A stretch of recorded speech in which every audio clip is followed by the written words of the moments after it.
Locked on Jazz for the 19th of November. Rudy Gay debuts and was absolutely marvelous.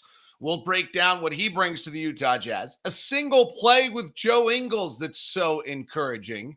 Plus, we'll take a look at points gained on a Friday. It's all coming up on today's edition of Locked on Jazz. Bum bum bum bum bum bum bum bum bum bum bum bum bum bum bum bum bum pow.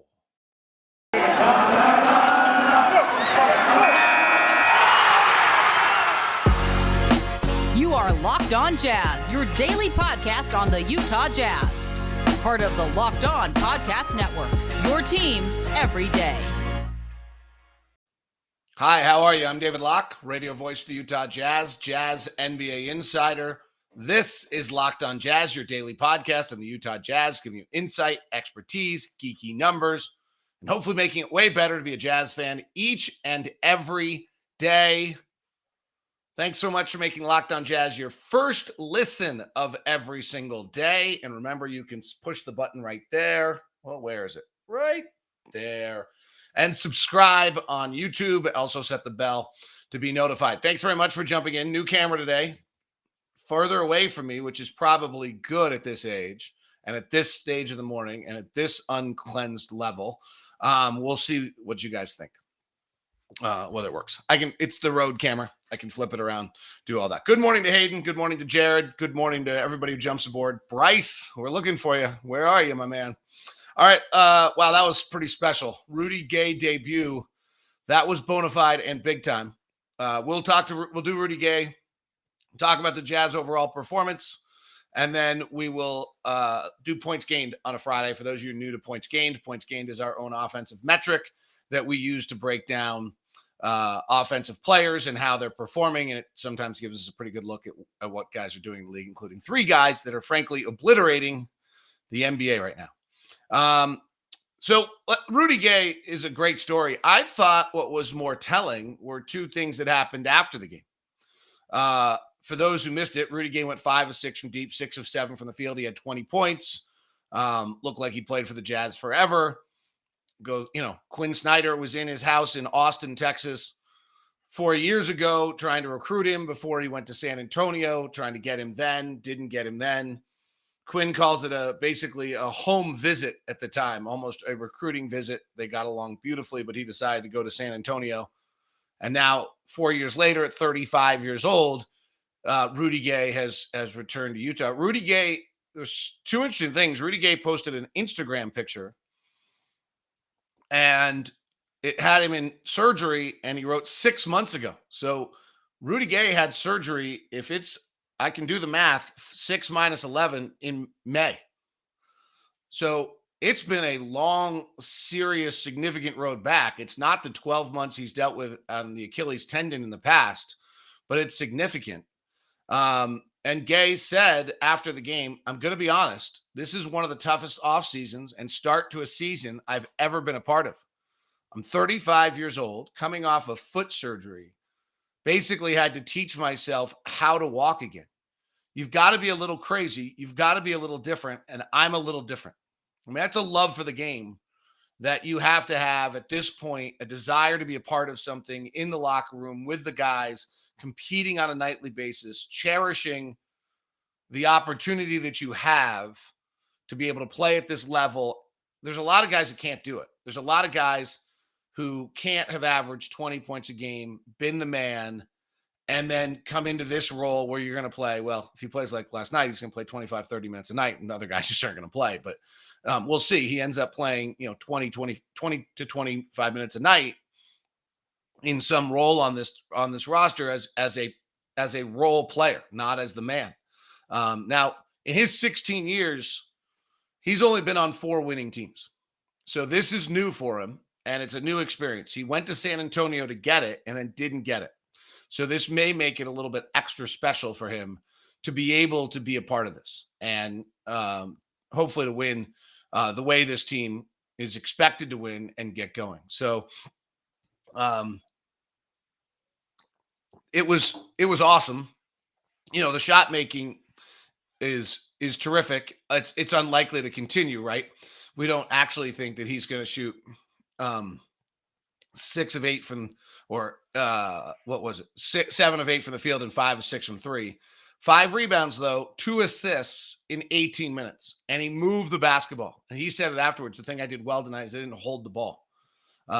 He moved the basketball. We saw last night kind of one of the things that we talked about, which was, excuse me, I'm about to sneeze. Let's see. There we go.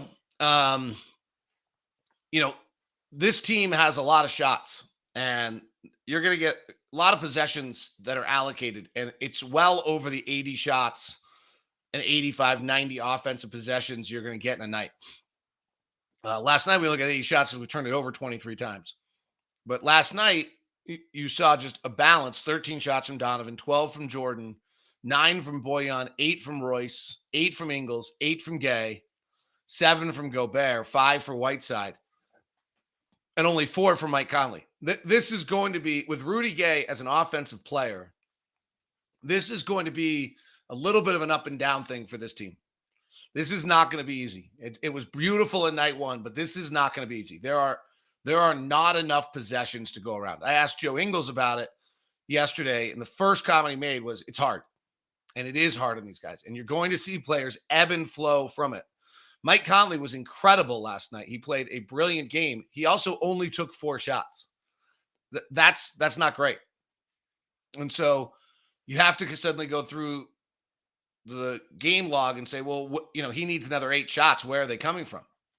And then Bojan needs another, 4 shots than his 9. And where are those coming from? So it's great. And Rudy Gay is going to be crazy helpful. But this is going to be a really difficult balancing act for this team to add a proficient offensive player into a role that was George Niang and it was Eric Paschall. Now, my hope is that this is going to free Joe Ingles a little bit. If you suddenly look at that lineup that was on the floor last night, Mike Conley, Joe Ingles, different lineups, different times, but Mike Conley, Jordan Clarkson, Joe Ingles, Rudy Gay, and Rudy Gobert. So you have to guard Mike Conley. He's got the ball. You have to guard Rudy Gobert because he's rolling. Jordan Clarkson puts fear in your heart. There's a chance Joe Ingles becomes the 5th guarded guy there. And if that's the case, maybe we see Joe Ingles get free. The one play last night that jumped out to me more than any other was Joe Ingles came off a double stagger left to right and fired off a 3. He missed it. I don't care. But that was the aggressive Joe Ingles coming off of something that he looked freed by on a pick and roll. He has not had much success on pick and roll this year. He hasn't gotten that free on pick and roll yet this year. And so to see that play for Joe Ingles, I thought was maybe a sign that Rudy Gay's presence can help Joe. When you had Eric Paschall on the floor, they're not guarding Eric Paschall from 3. They're not worried about it. So suddenly they're sagging in on other guys. Jordan was struggling with his shot a little bit. Now, when Trent Forrest on the floor, they're not guarding him either. Like, it really looked like Joe just couldn't get any space. So maybe let's keep an eye on that. It might open up something a little bit for Joe Ingles, which would be nice because Joe really has not been playing with his usual space or having the impact on his team that he can have. So we'll see. It is going to be, I'm sending that cautionary tale out. Like, we're going to do this on a nightly basis. Look at that shot allotment, and someone is going to be on the wrong side of the stick. And the guys don't love that, right? Like Joe said it yesterday when I was talking to him. Guys like to shoot. That's what's the fun part of the game. People like to score. They like accolades. That's how they get recognized. And so it's going to be interesting to see this little dance, because this is not an easy dance, but it's sure fabulous to have Rudy Gay move the ball, shoot the ball, versatility. Quinn Snyder said it before the game when someone asked, well, what's the part of Rudy Gay's game that's going to be most valuable? He said, if I choose a part, it negates what is his value, which is the versatility. And the versatility that he brings to the game is the fact he can move it, the fact he can initiate, the fact he can bring it up the floor, the fact he could run a high pick and roll, the fact he can rebound, the fact he can switch defensively if he needs to. So all of those things are going to bring a different element with Rudy Gay than we've had otherwise. And I think going to bring a love and passion for the game because of what he's been through, a 6-month surgery rehab on that foot, and now into getting to play again and having not played on a lot of winning teams in his career. Make sure I'm clear on this. Like, the dance of possessions, first of all, guys are going to get hurt, so that'll start to solve it by itself. That's just the reality of the league. Everybody misses 10% of the games. Everybody misses about 10 or 11 games a year. The average player plays 71 games. Obviously, one guy, Klay Thompson misses 82. It skews your whole numbers. But guys miss games, so that'll free it up a little bit. And it's difficult, but it's not a bad thing. It means you're really good, and we're really, really good. All right, well, let's look at what some of the things that the Jazz did last night and did very, very well. Today's show is brought to you by Murdoch Hyundai, located at 4646 South State Street, also located in Logan, as well as in Linden. The Murdochs have made the decision to not charge you more than MSRP under any circumstance. It's pretty awesome. What they're doing is making sure that you get the value. Blake and the Murdoch family don't want to gain an extra $5,000 off this or that. It's just not who they are as people. So they're going to hold everything to exactly the MSRP of what its value should be. There's more and more cars are coming in on the lot. There are few Palisades came in. I think they may be gone, but if you're interested in a Palisade, jump on it. There's the Kona, the Santa Fe, the Tucson are the SUV lineups. The Kona's the little zippy one. Tucson and Santa Fe's are your SUVs. We own 2 Santa Fe's. They're just fabulous. So go check it out at Murdoch Hyundai at 4646 South State Street. Also located in Logan and in Linden. If you're going to stop by, feel free to email me first at dlock09@gmail.com. The coconut brownie Built Bar is so good that I have an entire box of the grasshopper ones. I have an entire Tupperware full of various flavors, and I'm ordering more of the coconut brownie chunk because I just don't want to run out. Now, this is not going to go over particularly well, but you know what? There's nothing else like the coconut brownie chunk. It's available right now. I got to order it. I got to have it. 150 calories, 15 grams of protein, 7 grams of sugar. It's an incredible bar. It tastes great. It's 100% delicious, 100% real chocolate. It's literally, you can have it for dessert. It's just that good. It's coconut brownie chunk. It's the best bar out there. Go jump on it right now. They're available. Go to built.com. Use the promo code LOCK15 as I am doing right now. I decided this morning I have to have them. Have to have them. Use the promo code LOCK15. You get 15% off your order. And your Built Bars, you get 18 Built Bars for $33.75. It's pretty great. Go to built.com. All right, let's take a look at last night. A few things of last night. Take some of your questions, things of that nature as well. It was a good question that came in. Hayden says, can't believe Nick Nurse's game plan was to blitz every Mike and Donovan pick and roll and defend 3-on-4 with our great shooting and playmaking. I would agree. It played into, as Joe Ingles said after the game, it kind of played into allowing us to do the things that we do best. And we ended up playing a little bit differently, move the ball, pass the ball, season high in assists. They play a speed game. They trap, they force turnovers, and then they get out and run on you. They play the fewest possessions in the NBA in the half court. They're coming at you to go get downhill and be able to run at you. They're not a very good half court team without OG Anunoby, even more so because he runs all their isolation. So they're really playing that defense to fuel their offense. And they're playing that defense knowing that there's very little chance that they can score in the half court against us with Rudy Gobert. And that's the thought process behind it. The Jazz torched it, made him pull out. There were even some basic traditional drop big pick and roll possessions where Mike Conley was just in complete control against them. Robert says, great win last night, considering how horribly we match up against the Raptors. That is a tough matchup. We talked about it on yesterday's show. Won the offensive rebounding. They got 6 of them in the first quarter. Then we tightened up and did a good job with that. The forcing of turnovers, which has always been a bugaboo for us. We had an offensive rating last night, I think, of over 120. I'll dig in here in a second on that. Their handoff game is one that's hard for us as they come downhill. Losing OG Anunoby hurt them. We were allowed to space a little differently defensively. They lost their 20-point-a-game main scorer. And they've lost Kawhi Leonard and Kyle Lowry in the last 2 years. But that's a good win. I'm surprised they've lost 6 of 7. They're tough. But they're playing young kids. Scotty Barnes is good. But Scotty Barnes that's 35 rookie minutes. Delano Banton, that's 17 rookie minutes. Malachi Flynn's in his second year was bad last night. I like him, but he was bad. 22 really rookie minutes. You don't win with rookie minutes. Last night, the offensive rating for the Jazz was 121.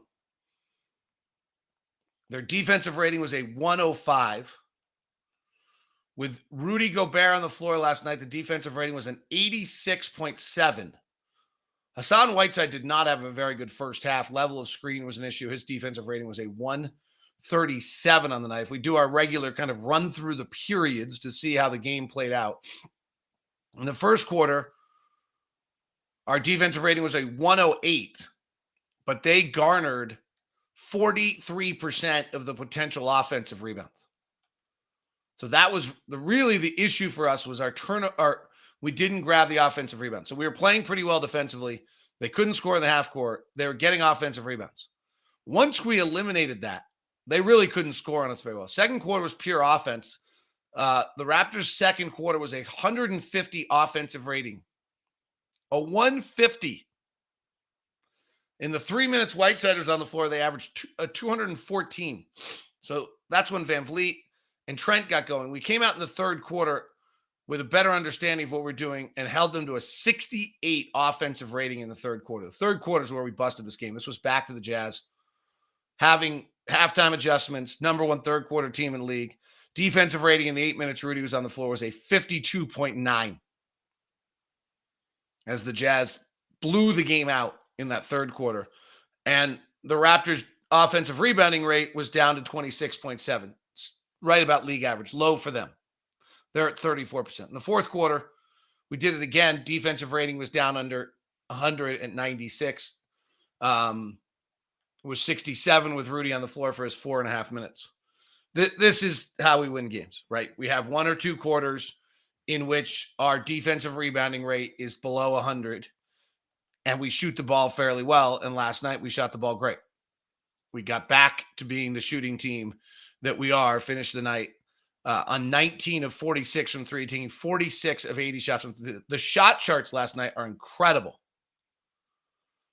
The Jazz did not take a long two the entire game. They did not take a single shot outside of the paint that wasn't a three last night. And obviously then had a ton of corner threes and made a ton of shots. Let me see if I can find the exact numbers on it. Give me 1 second. I'm not sure if this will do it. I think I might just get the video here. Nope, I got it. So the Jazz last night it's officially 2 long twos, 6 of 10 on non-restricted area twos, 23 shots at the rim, 13 corner threes, and they were 11 of 32 on above the break. It's a pretty fabulous game. Passing numbers last night for the Jazz kind of got us back up to some of the numbers we like to see out of this team, out of the tooth. I'm not a big believer that passes yield to success, but 296 is better than the 230 numbers that we've seen.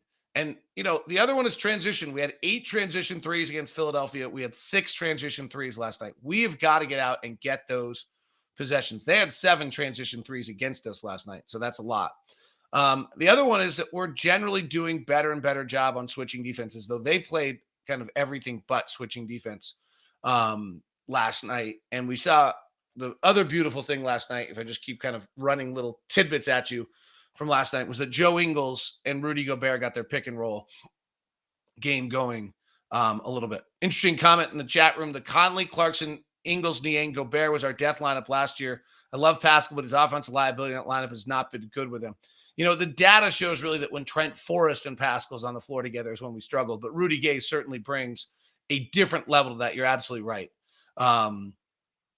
And so we'll see that. Next comment coming. We talked a lot about teams trying to lessen Rudy's impact. Are there any secondary rim protectors on our team that will help space? And the answer is no. We're an offensive built team with the greatest defensive player in the world. And that's how, that's how we've looked at how we've been built. It would be great if we could find a secondary rim defender so that when someone pulled Rudy out, we could shift somebody else around the rim. They're hard to find. They've got to be able to shoot to match who we are and how we built our team. And so that makes them even harder to find. But no, we do not have it.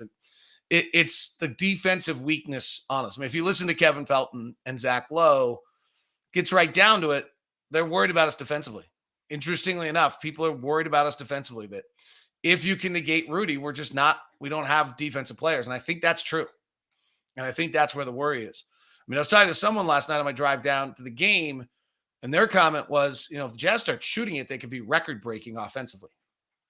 Might be something to that. I do think our offensive rebounding rate and our turnover rate, our free throw rate is a little high. I mentioned that the other day, and those have to regress to the mean a tiny bit. I haven't checked to see if they've started working that direction yet. When you look at, our offensive rebounding rate is at 30.3. The league is at 25.7. So I would assume that we'll come down to about 29.5, even if we lead the league. Our free throw rate is at 20.2. The league average is at 17. Only a little bit. Our effective field goal percentage is actually second best in the NBA right now at 55. And we're the best offense in the NBA, but we're the best offense in the NBA right now by 1.7. It's actually not worth 1 to 2 right now is the same as 2 to 6 and the same as 6 to 14. Like, it's not actually close. So the Jazz have the best offense in the NBA by a lot and are not shooting the ball yet, which I think it's fair to assume we will shoot the ball. So that we're taking 45% of our shots as three. The Warriors are the next with us. The Warriors are the ninth best shooting team in the league. We're now up to 18th in shooting. We're going to get better. All right, Points Gained Friday coming up next. Today's show is brought to you by McDonald's. McDonald's been proudly serving communities since 1965. McDonald's has always been more than just a place to get tasty, affordable food. It's an unofficial community center. A big thank you to our friends at McDonald's, always being there. I'm loving it. If you're looking for a little extra fun, PrizePicks is the NBA's best DFS prop game on the market. PrizePicks offers more NBA props than any other DFS operator, offers all superstar players as well as bench players, and only recording a handful of minutes, you can get that George Niang minute, though he played 34 last night. All the users that deposit and use your promo code will receive 100% instant deposit match up to $100.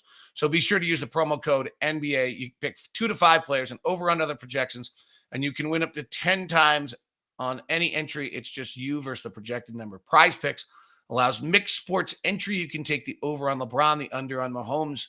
Use the award-winning app PrizePicks. It's available at the App Store and Google Play, and entries take 60 seconds or less. Don't hesitate. Check out PrizePicks.com. Use the promo code NBA to go to your app store and download the app today. PrizePicks is daily fantasy made easy. All right, let's get to Points Gained. For those of you who are new to Points Gained is an offensive metric that judges how efficiently a player uses their possessions, how often they use their possessions, scoring opportunities, and then compares them to the league average. So, for example, let's take Nicholas Batum. He's using 7 scoring opportunities a night. He's been very efficient. And in those 7 scoring opportunities a night, he scores 1.8 points more than what an average player in the NBA would. 1.8 is pretty good. Lee, usually we have, and we're not there yet, usually we have about 3 guys over 3. And then we'll have, last year, we'll usually have 1 guy above 3. Last year was Steph Curry at 4. Then we'll have about 3 guys at 3. Last year that was Kevin Durant, Zion Williamson, and Nikola Jokic. And then we usually have about 7 or 8 guys in the 2s. It was Joel Embiid, Giannis Antetokounmpo, Zach LaVine, Michael Porter, Dame Lillard, Rudy Gobert, Rashawn Holmes, Kawhi Leonard, and John Collins, excuse me. So this year, Kevin Durant's breaking the game. He's at a 5.1. The dude's shooting 57%, 43% from 3. He's using 21 scoring opportunities a night, and he's plus 5.1. Very hard for Brooklyn to lose when he's plus 5.1. When James Harden is warming up to plus 2.2. Think about this for a second. Those 2 guys are a plus 7.3. I just told you that there's only 10 guys in the league that on the course of a year are better than 2. How do you possibly get an opposing roster totaled up to be anything near the 2 of them if they're plus 7? It's probably almost impossible. Nikola Jokic is at plus 4.5. Now, Denver lost last night in a stunner to Philadelphia, but they're very injured. But Jokic is carrying them. He's out of this world right now. Larry H. Miller used to keep a stat, which was like a batting average stat, and Jokic would be hitting 773 on the batting average stat. It's not even close. Kevin O'Connor used to have an activity stat he used. He and Jokic, Gobert, and Antetokounmpo are just breaking the league. But Durant and Jokic are incredible, and Steph Curry's at 4.1. So Durant, Jokic, and Curry are basically busting the league right now. If you have any questions in the chat room on somebody, I'll check it in a second. Here's the rest of your top 10 offensive players. These players are all above 3 right now. They'll regress to the mean, maybe. 1 or 2 of them might not. Kevin Durant, Nikola Jokic, Steph Curry, 1, 2, 3. Montrezl Harrell is 4. Washington's winning a lot. Rudy Gobert, 5. Rashawn Holmes, 6. Karl Anthony Towns, 7. Harrison Barnes, 8. Love him. Jimmy Butler, 9. Jarrett Allen, 10. Those are all over 3. Then we have a collection of players over 2. Seth Curry, Zach LaVine, John Collins, 2 guys who were top 10 last year. Robert Williams from Boston. Domantas Sabonis, Jaylen Brown, Miles Turner, James Harden, DeMar DeRozan, once thought of as inefficient, now plus 2.2. Mitchell Robinson, Norman Powell, Grayson Allen, DeAndre Ayton, and Giannis Antetokounmpo. Who are the least efficient, biggest negative impacts offensively? This is always the rookies. Jalen Suggs, minus 3.3. Little disturbing. He's at 32% from the field and 24% from 3. But rookies struggle. Precious Achiuwa, who did not play last night for Toronto. Michael Porter, who was hurt with a back. Cade Cunningham, minus 3. Karis LeVert did not play against us the other night, which was unfortunate. Nikola Vucevic for Chicago, and they're winning. Serge Ibaka, he's only played 7 games. Jason Tatum. Jason Tatum is just not right. Josh Giddey, rookie. Malik Beasley in Minnesota. Drew Holiday, surprisingly Milwaukee. Dame Lillard. Jordan Clarkson. De'Aaron Fox. Kevin Porter. Kobe White, only played 11 games. Marvin Bagley. Sadiq Bey. Nicola Alexander Walker. Blake Griffin. We haven't heard Russell Westbrook yet, by the way. Bradley Beal, minus 2.2.